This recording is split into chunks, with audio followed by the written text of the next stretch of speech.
പ്രശസ്ത കവയിത്രി സുഗതകുമാരി ഓർമ്മയായിട്ട് ഇന്ന് 5 കൊല്ലം തികയുന്നു. ഭക്തിയും കാൽപ്പനികതയും പ്രകൃതി സ്നേഹവും ഒക്കെ ആ കവിക്ക് പ്രമേയമായിട്ടുണ്ട്. മാത്രമല്ല പരിസ്ഥിതി സംരക്ഷണത്തിനായിട്ട് നിരന്തരം പോരാട്ടം നടത്തിയ ആളുകൂടിയാണ് സുഗതകുമാരി. അരികുവൽക്കരിക്കപ്പെട്ടവർക്കും ചൂഷണം ചെയ്യപ്പെട്ടവർക്കും എക്കാലവും നിലകൊണ്ടു. സ്ത്രീകളുടെ കണ്ണീരൊപ്പാൻ ടീച്ചർ എപ്പോഴും മുന്നിലുണ്ടായിരുന്നു. സുഗതകുമാരിയുടെ ജീവിതത്തിലേക്ക്. ഇരുളിൽ തിളങ്ങുമി പാട്ടു കേൾക്കാൻ കൂടെ മരമുണ്ട്, മഴയുണ്ട്, കുളിരുമുണ്ട്. പ്രകൃതി സ്നേഹവും സാമൂഹ്യബോധവും ജീവിതത്തിന്റെ നിസ്സഹായതകളും ആ കവിതകൾക്ക് പ്രമേയമായി. അരികുവൽക്കരിക്കപ്പെട്ടവർക്കും ചൂഷണം ചെയ്യപ്പെട്ടവർക്കും കരുത്തു പകർന്നു.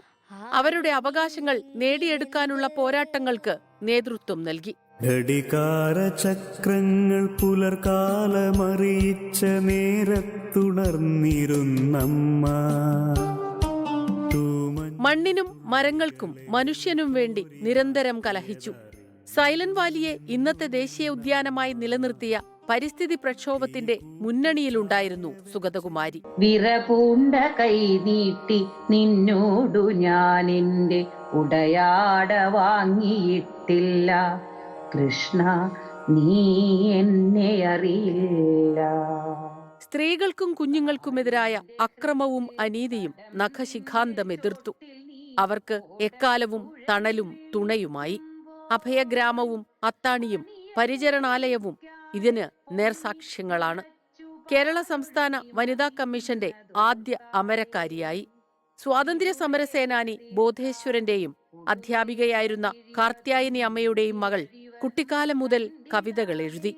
ആദ്യ സമാഹാരം പുറത്തിറക്കിയത് 1961. രാത്രിമഴ ചുമ്മാത കേണും ചിരിച്ചും വിതുമ്പിയും നിർത്താതെ പിറുപിറുത്തും. കവിതയിലും ജീവിതത്തിലും പ്രകൃതിക്കു വേണ്ടി അഹോരാത്രം ശബ്ദമുയർത്തി. കവിതയിൽ തുലാവർഷ പച്ച പടർത്തി. ജീവിതത്തിൽ ഹരിത ദർശനത്തിന്റെ കാവലാളായി. എല്ലാം വെടിഞ്ഞ് എല്ലാം മറന്ന് നാം എല്ലാവരും ഓടിച്ചെല്ലേണ്ട ഒരന്ത്യബിന്ദുവുണ്ട്. നാം അവിടെ തന്നെ എത്തുകയും ചെയ്യും.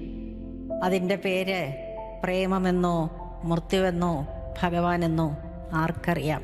Research desk 24. ലോകത്തെവിടെയായാലും ഏത് സമയത്തും 24 വാർത്തകളും ഓഗ്മെന്റഡ് റിയാലിറ്റി പാക്കേജുകളും എക്സ്പ്ലെയിനറുകളും വിശദമായി കാണാൻ ഞങ്ങളുടെ യൂട്യൂബ് ചാനൽ നിങ്ങൾക്ക് സബ്സ്ക്രൈബ് ചെയ്യാം.